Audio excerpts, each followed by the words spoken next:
All right, so welcome to the sixth quilt. We're almost at 1 week. Very proud to be continuing this tradition. Professor Ram Ramanujam is the director of LSU's Center for Computation and Technology. And the CCT has graciously supported this workshop today. And Ram will give us a few introductory remarks. More than what we did outside. More than what, well, yeah. Now Well, all I'm going to say is welcome to Quilt. And we are happy to host this at CCT today. And what are we trying to do? I think perhaps one of the things to explore is a larger statewide quantum information proposal going to NSF or other agencies to strengthen the state's presence in the area. And perhaps there might, I'm just talking now, so. That would be great. That's something to explore. In discussion here at CCT, Sam Bentley, the Vice President for Research at LSU, mentioned 3 areas that are the focus at this point. This is in addition to other areas that have been outlined as things that LSU would like to do. The 3 areas are coastal research, obviously of relevance to the state, quantum information processing, and some aspects of STEM education. So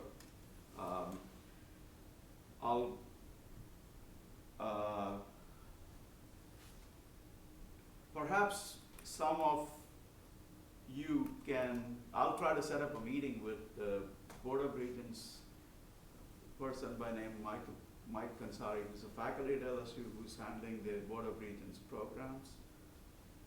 There might be a way to speak more strongly about the need for some state level support for this as well. So, welcome, have a good day, and as usual, I'm overcommitting myself, but that's okay. Right. That gives me an incentive to work on these things immediately. Okay, all right, thank thanks you. for coming. Thank you.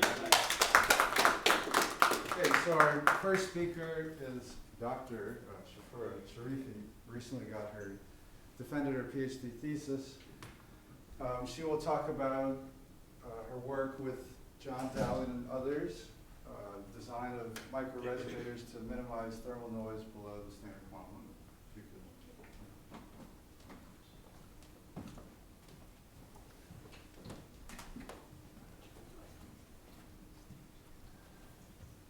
And thank you to everyone who agreed to be a speaker. It's nice to have this great participation. And reading all the abstracts, it looks like it's going to be a very interesting day.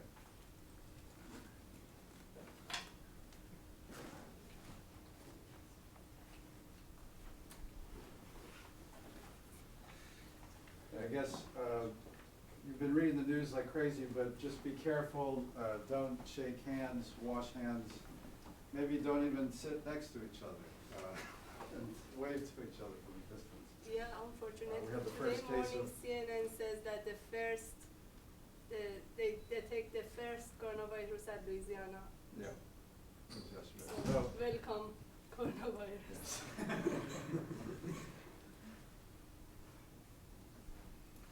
Okay, good morning, everyone.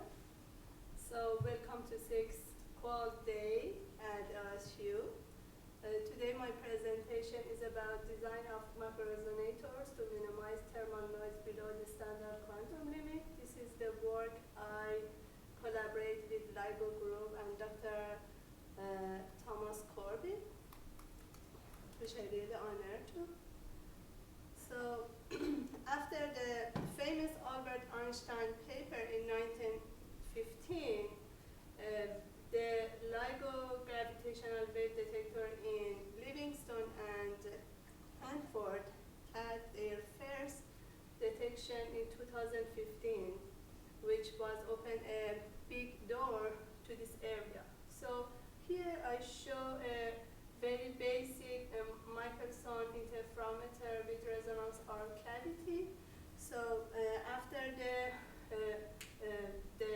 continuous wave beam come from the laser, it hit the beam splitter, it's go through the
2015, the direct detection of gravitational wave from binary system has been a huge success, already resulting in a Nobel Prize. And from 2019, the LIGO run three main tests, O1, O2, and O3, which lead to almost 50 detect of different gravitational waves. But we are still hungry and we want to do the system better, even if we are right now very good in filtering a lot of noises. So here I just introduced some common noises, which you can see like seismic noises, thermal noises, and quantum noises. And the effect of, each of them, how they affect. So here I show you the advanced LIGO design sensitivity noise budget. So if you look at this red thick graph,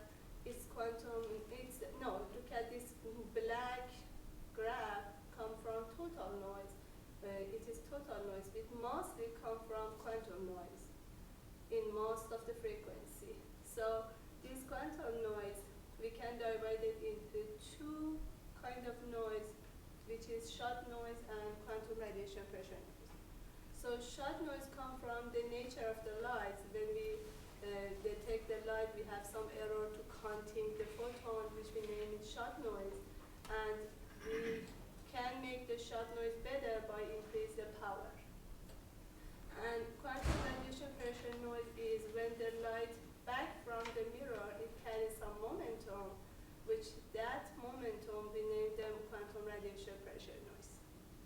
So far, shot noise, so far we could reach the shot noise and get all the noise down enough to see the shot noise. But quantum radiation pressure noise is very, very weak. So we couldn't reach the quantum radiation pressure noise yet.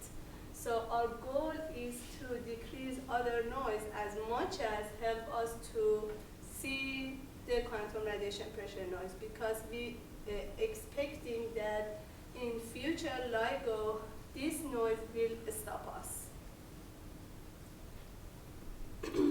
So what is the solution? There are several different solutions to catch the quantum radiation pressure noise. One of them is, okay, let's design a new microresonator, which I work on this project. The other one is, okay, don't use like a regular light, go to squeeze light, or get like, go to use like nonlinear crystal, or no, go to quantum motive squeeze light. So if you want to use quantum motivated squeeze light, you have to deal with the very noisy feedback, which we need to make this squeeze light, which I work on this project too, but it's not here. I'm not going to present it here. If you like, I can present it in next call. And there's also other solution like quantum back action evasion, which means like instead of using the reflected light, we are coming to use transfer light. Which here I'm not going to talk about this either, but I just mentioned that, okay, there is more than one solution. So here I show, here you can see the LIGO design, the mirror that they already use it in real LIGO detector in Livingstone or Hansford. The structure here is basically is based on silica tantala doped tantalum, and this mirror has a very high dielectric contract, very low optical absorption, and low thermal noise. But recently, Dr. Corbett students paper in Nature offer a new design based on gallium arsenide, aluminum gallium arsenide, which gallium arsenide is very high reflective index material, and aluminum gallium arsenide is very low index reflective index material, which make a very good pair together and they offer this design, which is great promise for reduced browning coating thermal noise. So, but this design has one gap on it. On this design, they first designed the mirror separately, which is the 22 pair of gallium arsenide, aluminum gallium arsenide. They designed the mirror separately, and they connect these two together. So based on that, the mirror thickness is too much. It's like 4.75 micrometer. So when the thickness is too much, signal to noise ratio will decreases. What I did, I tried to decrease this thickness to increase the ratio of signal to the signal to noise ratio. So here you can see that here is the mirror we already made in the lab based on this design with different cantilever and different radius and so on. We use it right now in the lab and we test it. Here is the setup, and here is the place of the mirror. I bring the mirror speak here to show you that which part I studied. First, I use the genetic algorithm to reduce this TH, which is the thickness of the mirror. And after that, I use the console to run finite element method to study over the radius and different geometry in cantilever, and also the place of the laser will hit the mirror. So here, this design is a reference design, which I showed you before. And first, what I did, I said, okay, let's kick the cantilever out and just transfer one layer of mirror below the indium gallium phosphide and see does we still have the 100% reflection, because here for us is very, very important that our mirror has like 99.999% reflection, almost 100%. We have never could catch 100%, but we are catching 99.999% reflection. So for this design, I said, okay, that's perfect. We reduce almost 355 nanometer easily, and we use one pair of mirror instead of cantilever, and that we have thinner macroresonator. But after that, I run it over the genetic algorithm, and I try to find something better, and I reduce this part of cantilever like this, but this one wasn't successful either. This one was not bad, but we looked for something better, but this one wasn't successful because this part was very fragile and it couldn't tolerate the heaviness of the mirror. I'm just again show here that what I'm talking about. This part after red is this cantilever. It doesn't show well. And this part is the mirror on top. So we put the minimum of 50 nanometer, fix it on 50 nanometer to do not let it go below 50 nanometer, and we found three structure, which here Tg gallium arsenide, T aluminum gallium arsenide, the number shows here. And you might here ask me, okay, why I keep this 22 pair fixed? Why I didn't change this? The answer is I did change this, and I tried to find also a mirror with even different thickness to get like 100% reflection, 99.999% reflection, but I never could find something to be thinner than this. That's why we are stuck in this structure.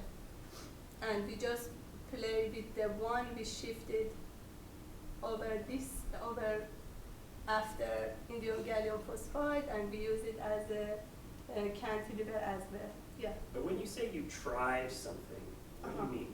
You didn't physically build it? Did No. You, right, you're As right. I mentioned, I wrote a code based on genetic algorithm, Okay. and I modeled this on my code. And after that, I defined that, okay, what material I want to be.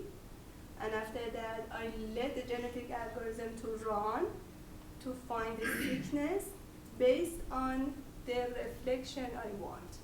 Okay. Sorry about that. It's the gift I got after my graduation. So, yeah, we haven't built this structure because it takes 1 year to physically make it. On the previous slide, it looked like you built about 20 of them. Did I interpret that correctly? Yeah, the previous Or maybe 2 slide. slides ago? Sure. Yeah, that's This one? right. It looks like you built a whole bunch of them. Yeah, Okay. the point is, it will be clear for you why we make Okay. a bunch of them. Okay. Okay, now here you can see the result of this graph is the thermal noise. This graph is the standard quantum limit. So the black graph is our reference, which is the published paper in Nature. The red and blue is 2 of my design. Based on other parameter, I change in the microresonator based on the cantilever length, thickness, radius, and so on. So you can see, like for example, in the black one, we want that this fundamental mode be between 100 Hertz and 1K.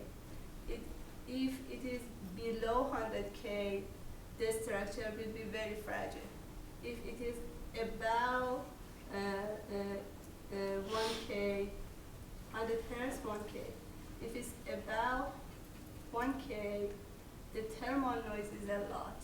So you can see, like for example, this black graph is very close to 1K, but for me is shift that way, which is more safe.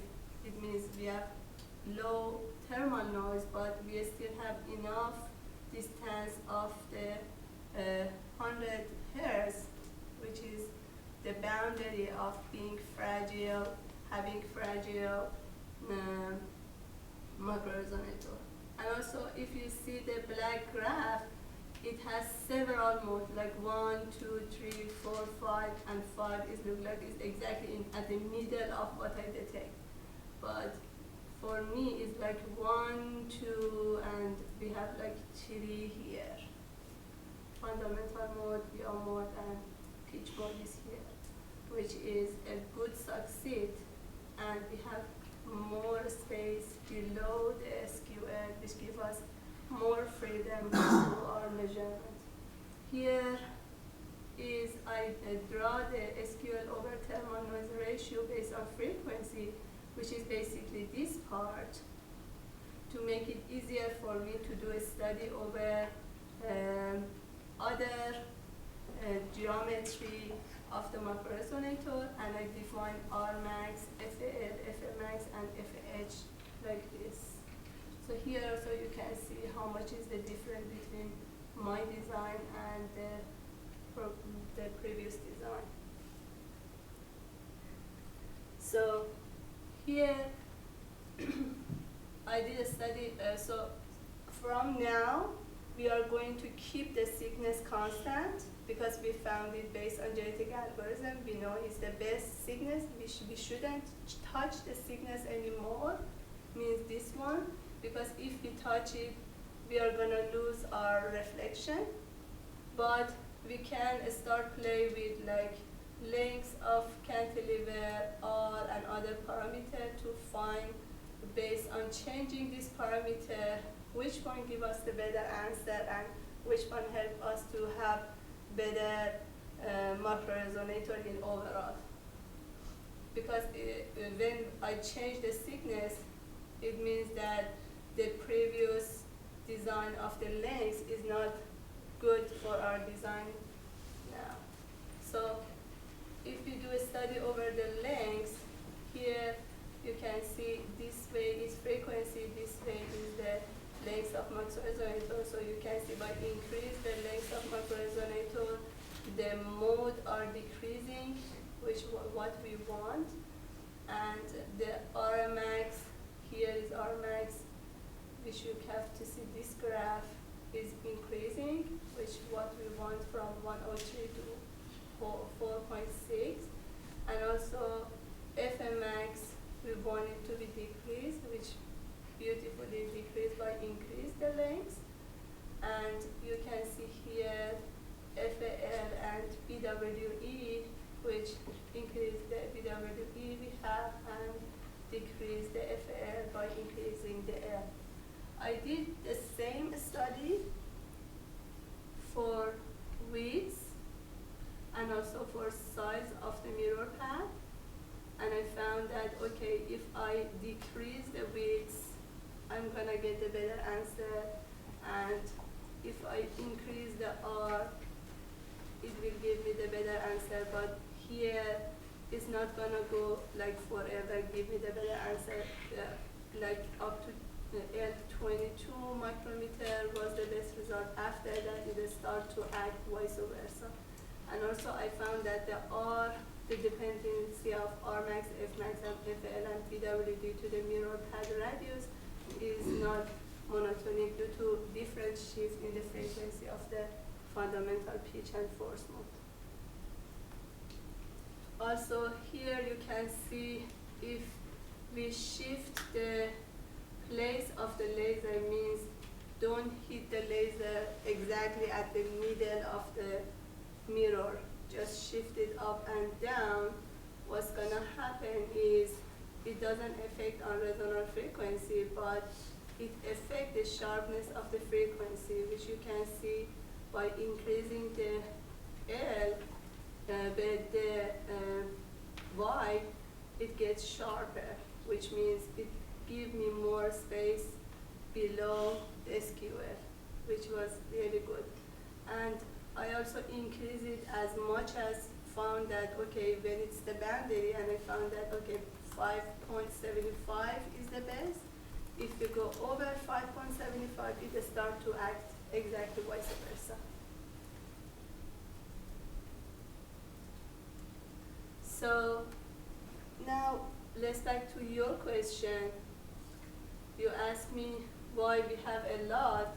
So all this study happened for the previous one as well. So they make most of it to compare it. And also because these mirrors are very, very fragile and they might break during, transfer from the place we are making them, we even sometimes make some of them exactly same in one pack to make sure that, okay, we still have one to test here, which will happen to us that some of them came here and said, oh, it's break. But one is good, so we are good to test.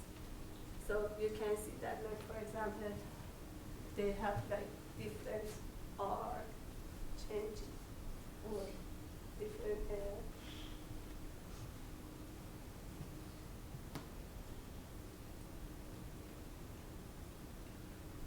So in summary, I have designed new microresonator using the microgenetic algorithm and the finite element method, and study the effect of changing the geometry of the microresonator on the substandard quantum limit. The proposed microresonator outperformed the previous design in the subsquare regime, demonstrating lower thermal noise on the square, a broader subsquare regime, and the subsquare regime at a lower frequency. Thank you so much.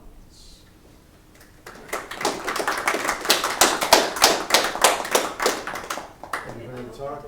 Question from Ryan? Who actually makes mirrors?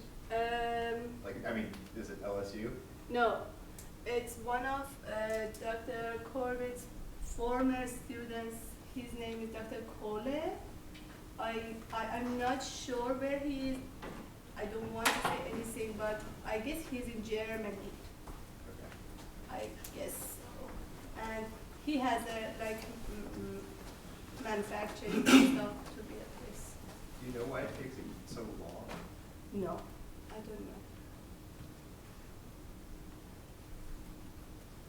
Any other question? Was there like, what's the genetic algorithm? I mean, that's like a really long question, but was there an earlier slide where it was on there and we missed it? Genetic algorithm basically means that you're coming to define put like a random point there, and after that, based on the formula you have, it finds like one best, place in the area that you have, like for example, I don't know, I have the. So it's like optimization. You Yeah, put in some exactly, the random optimization. Exactly, and parameters after it that says, find oh, the, maybe we should yeah, move over here. a little bit. exactly, and after Okay. that put it again to find, and there is two methods for genetic algorithm. One is genetic algorithm itself, other one is microgenetic algorithm. With microgenetic algorithm doesn't give you like the best answer in the a small area. It give you like the whole, compare it all the top and give you the best, which I use microgenetic algorithm. Okay. Any other question? All right, if there's no more questions, let's thank Safari again. So, quickly remind, there's no food or drink allowed in the theater. Sorry. So our next speaker is Gerard McCall. Thanks for showing your LSU support. It's really great. He'll talk about optical discrimination, Quorum States. Well, there's this one, but I think I'll just go move on with it. All right, well, hi everyone. I'm here today to kind of talk representing Dennis Bondar's group, although I'm not the only one. There's a talk later by Alex Schimler that you'll see. But what I'm going to try and talk about today is a use for a method in quantum control called tracking control for being able to discriminate between different species of material in a mixture. And I'll try and kind of highlight some of the connections to quantum information that happen along the way, provided my computer does not go to sleep. It might be the pointer. Oh, okay. Yeah, I think that's okay. So, yes. So I'm an environmentalist, which means I recycle everything, including jokes. So some of you may have seen this before. But to start with, the question is, what do quantum systems have in common with James Bond? And the answer to that, obviously, is that if you want them to do what you want, you have to fire a giant laser at them. So, yes, that's the motivation here. So what I'm going to talk about is quantum control.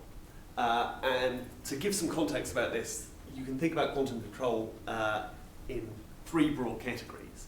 In all cases, because in a quantum system, the way we can the experimental evidence we get out is always in expectations. Control is about trying to control expectations rather than necessarily the quantum state itself. And you can divide these into three broad categories. So if a laser works here, maybe not. The first one is what you call local control. And the only idea with this is that you have some expectation, and all you really want to happen is to have a monotonic increase in this. So a really simple example of something where you're instituting local control is, let's say you have a free particle and you wanted to increase the momentum as time goes on. Well, you just apply a constant field and the momentum will go up. And that would be a very crude form of local control. So this is in some sense the easiest version of control to institute because you don't actually care what the value of the expectation is, you just want it to be going up. Separate from this is what I'm going to be talking about today, which is tracking control. And in this one, you specify a trajectory that you want your expectation to follow.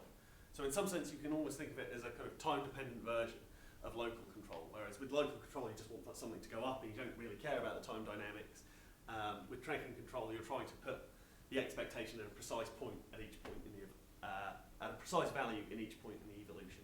And on the left here, this is from a collaborator who I did the work I'm going to be showing you today with. This was something else they did with tracking control, where you have kind of a molecular system in 2 dimensions and this kind of phi angle that's an observable, and by controlling your electric fields in the x and y component, you can kind of make it do more or less whatever you want, up to and including writing things. Finally, just to kind of make a little bit more of a connection to quantum information and computing, thank you very much. We have optimal control. And with this version, what you're trying to do is, starting from a given quantum state, you want to find the most efficient way to get to a final state such that you're maximizing some kind of expectation at the final time. And this is always based on a kind of variational principle. So you go through every possible path from the initial state to the final state, and you want to get the best one subject to some constraints. And this is related to certainly quantum computing, because when you think about an algorithm in actually implementing this, essentially what it is it's going to be a unitary kind of transforming some initial state into a final state. So optimal control is very closely related to actually implementing quantum algorithms. Okay, so why is quantum control useful?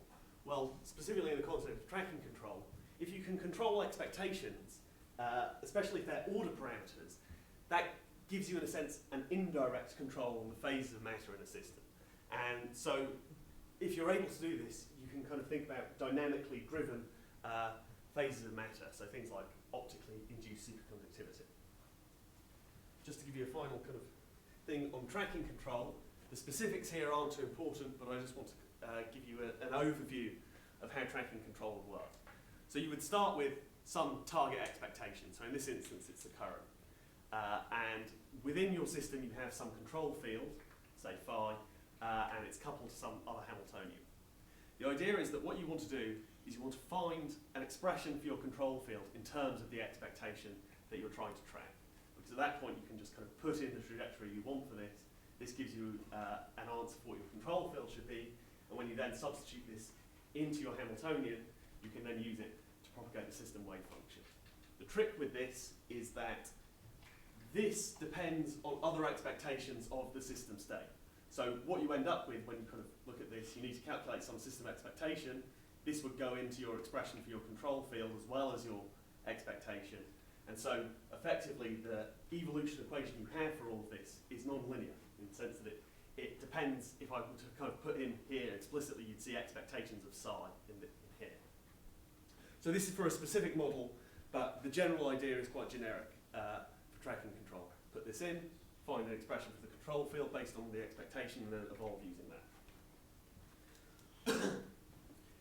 Just to give you some examples of some of the things you can do with tracking control, here's something from some papers we're just about to publish. They should be coming out in a couple of weeks now.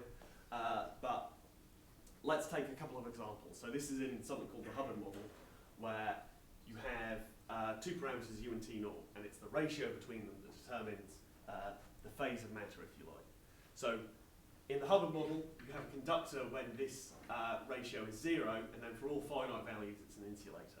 And one of the things you can do with tracking control is if you take some reference optical output, you can use tracking control to kind of swap the response of the system. So here you can see that in the conducting state, we get something like this. And if we use an appropriate tracking field for an insulating state, we can kind of reproduce the conductor's current. You can kind of see here in the spectrum that essentially what's done is you've swapped the dipole spectrum between an insulator and a conductor in this example. But of course, you also have arbitrary control over your expectation. So here we've got 2 examples. One which is slightly more physical, where you think, okay, I've got this kind of spectrum, but I want to boost some of the XUV emission. And so you can kind of then design a field to do that, a control field with this tracking control algorithm, or you can just think about an arbitrary shape like a switch. And one of the things you can see here is that in this case, as you move further away from this metallic state, you get more and more non-linearities between what the fields you need is to produce the current, between the control field and the current you produce, as you can see here. So that's the background. And there are a number of uses for tracking control. But one thing I wanted to talk about here is one way you can use this to maximise the efficiency of determining relative concentrations of systems in a substance. So it could be kind of a set of crystals in a solid, and you want to know kind of what's their relative concentration, or molecules in a solvent, anything like this. The specific dynamics is sort of irrelevant. But the idea is that we think about a mixture of non-interacting systems driven by an external field. So something like this.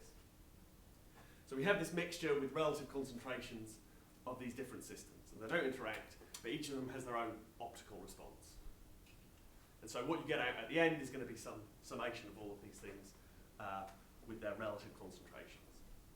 And the idea is to say, okay, given I have this output at the end, and I know what kind of potential species I have, so I know the kind of the pure system's optical responses, I have a library of these, can I determine the relative concentrations just from this? So you know your JKs, and you know your final output J, and you want to find this NK, these densities. Well, one of the simplest ways to do this is to think about it just in terms of a linear algebra problem. This is a little bit of an abuse of notation here.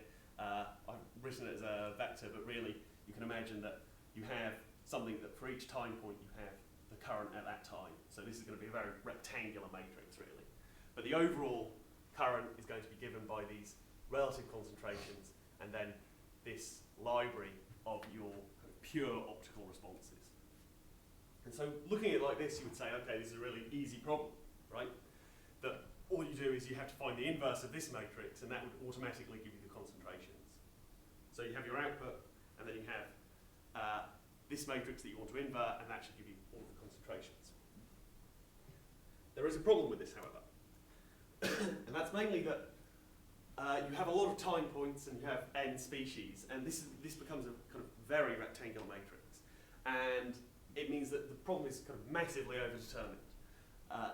What this can mean is that you can get almost singular matrices here.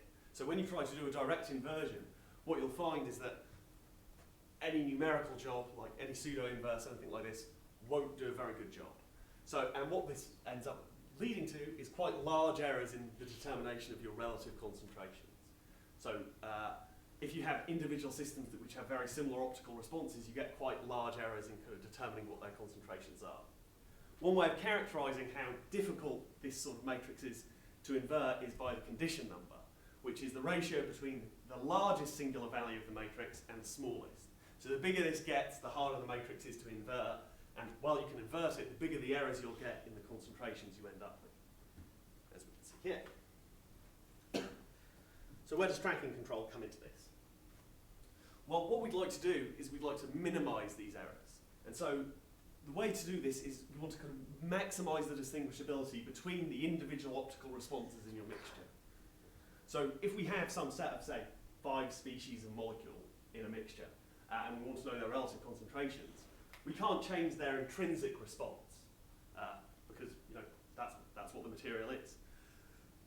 But the thing we do have control of is the field that we're kind of driving them by and watching the response from.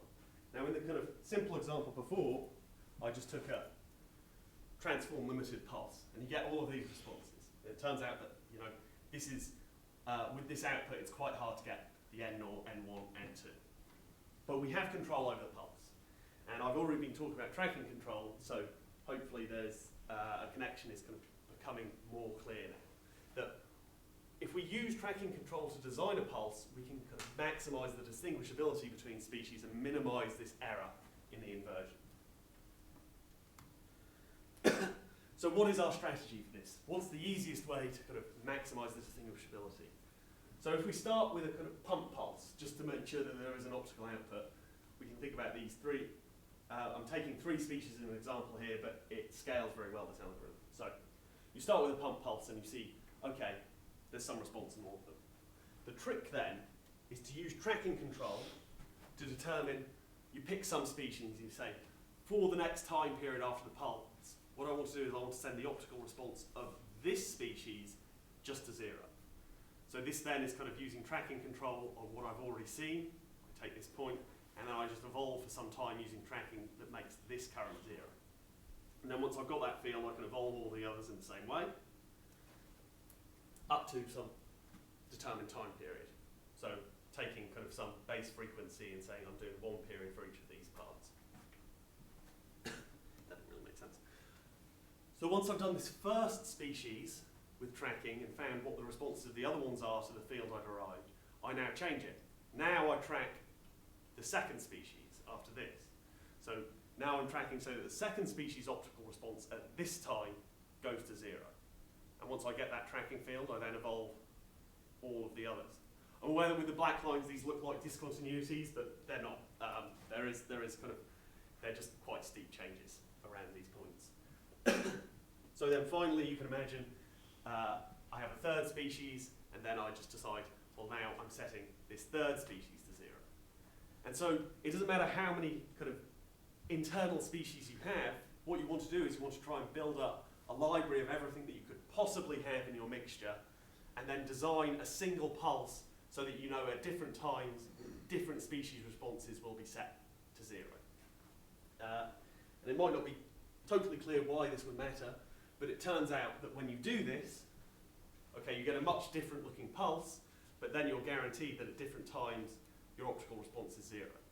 And the effect of this really is that if you kind of include this explicitly in your algebra, when you're doing the inversion, this reduces the degree of overdetermination in the problem by quite a lot, which helps, again, with inverting this kind of big matrix to find these relative concentrations. So, as I said, by designing this pulse that will sequentially switch off optical responses, you're reducing the degree of overdetermination, and this yields much smaller errors in your relative concentrations than using some naive determination method. The other thing about this method is that you're only doing it once to design a pulse that will turn off each of your species. So the cost of actually calculating this doesn't really depend on the number of species present in the mixture. You just kind of divide up however long your pulse is going to be into the appropriate number. The other thing about this method is that it's quite generic. It doesn't matter kind of what the internal dynamics you're talking about are, as long as there's some link between the expectation you're trying to look at, which is the current here, and the control field, so that you can kind of describe the expectation that you want in terms of the control field. So finally, I'm going to show you two different examples of using this. So this would be a case of kind of using it in a molecular system. So here we have 3 species of molecule: hydrogen chloride, hydrogen bromide, hydrogen iodide. And here are kind of 2 different potentials you could use for these. So these kind of dotted lines are something like a Morse potential, and here this is just a dipole potential, the solid lines. So the only thing that distinguishes these 3 molecules actually is their relative mass. They all kind of behave, they're all under the same Hamiltonian, and these kind of potentials you see are just due to their different relative masses. And so if we kind of apply our tracking strategy to this, we've got something here that we're calling a naive approach, which is where you just use a transform limited pulse, you throw that into your mixture, so you have some random numbers determining the different concentrations, and you see what the output is, and then you just try and kind of invert that. And what you'll see is that here, this is kind of depending on pulse number, the length of your pulse, that the condition number for both our tracking approach and our naive approach are more or less the same for a short enough pulse. But as you increase this, the condition number for our tracked approach goes way down. And what does that mean? Well, we can actually kind of properly characterize this in terms of the error. So if you have your vector of concentrations that you calculate, and then the actual target vector, which are the true values that you used, and you look at the kind of the norm of the difference, this gives us our error. You can see here that this kind of naive transform limited pulse, the errors are kind of 10 orders of magnitude higher than what you get with tracking. So this kind of in this molecular case seems to be quite successful. So the other part, which is kind of more where where my interests kind of lie more, is in these kind of solid state systems. So here you can imagine a kind of inhomogeneous crystal with impurities that kind of aren't interacting. So rather than this molecular model, we have something like a Hubbard model here, where you have hopping and on-site repulsion. And so, yeah, this graph got produced in a hurry. But in the previous case, it was kind of changing the length of your pulse. Here, what we're thinking about is just a two-species discrimination, but the way we're kind of distinguishing the two species is the size of this on-site interaction. So what this is saying is that what's the difference in U between these two materials, because this is the only thing that will distinguish them. So going from kind of, there's a difference of 0.1 down to kind of 1 in a million difference. So this is really for very, very similar materials with very similar optical responses. And what we see is that if we use our kind of naive approach of a transform limited pulse on just these two species, as we make the systems more and more similar, the condition number goes way up. And when we actually look at the error, calculating the same way as before, at kind of relatively large differences, this error is still kind of on the level of numerical precision. But then as you make the systems more and more similar, this error goes way up for the naive approach. Whereas this tracking approach stays more or less on the level of numerical precision. So, I think that is more or less all I wanted to talk about here. One more point about this, just to try and kind of bring it back a little bit to quantum computing and information. You might ask, okay, what is the point of being able to determine different concentrations in a mixture? Well, first of all, I think that's something that's kind of generally useful in engineering. It's something that's already, you have to use things like maybe mass spec to do this. This is a non-destructive method. But also, there's a lot of interest at the moment in things like molecular computing, where you can use chemical reactions to perform a computation. And then you have to be able to read off the relative concentrations of these things. So this is a kind of potential method of doing this non-invasively. So, to summarise, since this is a talk about control, I thought I'd show you someone who has none of it. So what we've done here is we've used this tracking control method in quantum mechanics and applied it to a specific problem of determining the relative concentrations of a mixture. So there are other uses, this is just one. And what we found is that this is still a work in progress, but if we use a designed pulse to discriminate between species, the errors that we get are orders of magnitude smaller than just using a simple kind of dumb pulse. So obviously there will be open questions about this, about how experimentally feasible is it to generate the laser pulses that you've seen. If you ask me a question about that, I might be able to answer. But at the moment it looks kind of promising. But again, work in progress that's been done with, as well as Dennis, Alicia McGann and Herschel Ravitz in Princeton. So yeah, I think that is me done, actually.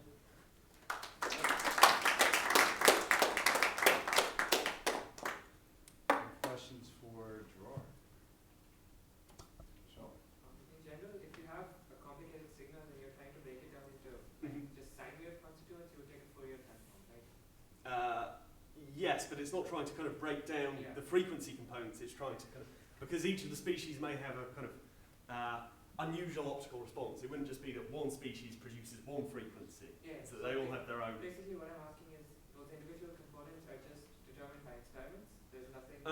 Well, you can determine the individual components by experiment or simulation. It's the idea that you know what the optical response will be of the pure material, and then when you've got the mixture, even if they're non-interacting, the output that you get is kind of difficult to determine if you don't, even if you know what the pure responses are. Yeah. So even when your condition number is bad, this still performs better than try, like saying more Penrose pseudo inverse or something. I mean, the way you get these out is it's always going to be via It's only going to blow more up. Penrose. Yeah, like whatever you do, the condition number as you make things closer and closer, and you get closer to a singular matrix, is going to get worse. But the point is that it's still a relatively good measure for kind of how something is doing relative to another method. Right. Do you get a markedly different result and markedly different error if you say switch off two species response? So the problem with doing that with kind of, this is one of the things about tracking control, that you can control one species response, but once you try and kind of say, okay, ideally what you'd like to do is turn off every species response, right?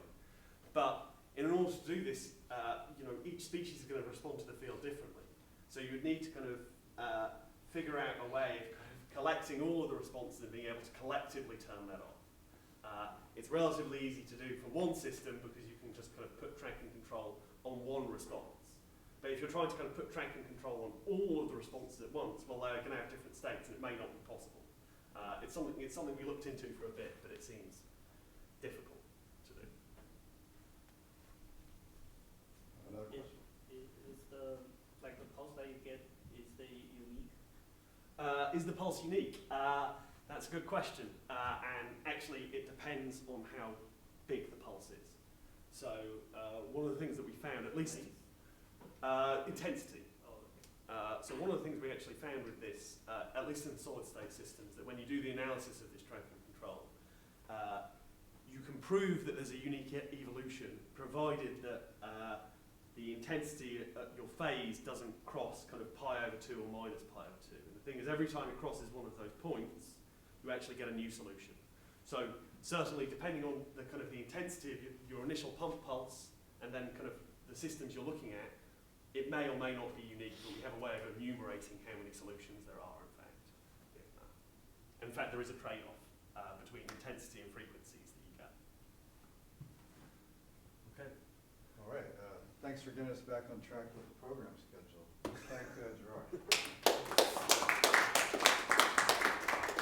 We'll have a quick coffee break, a 30-minute coffee.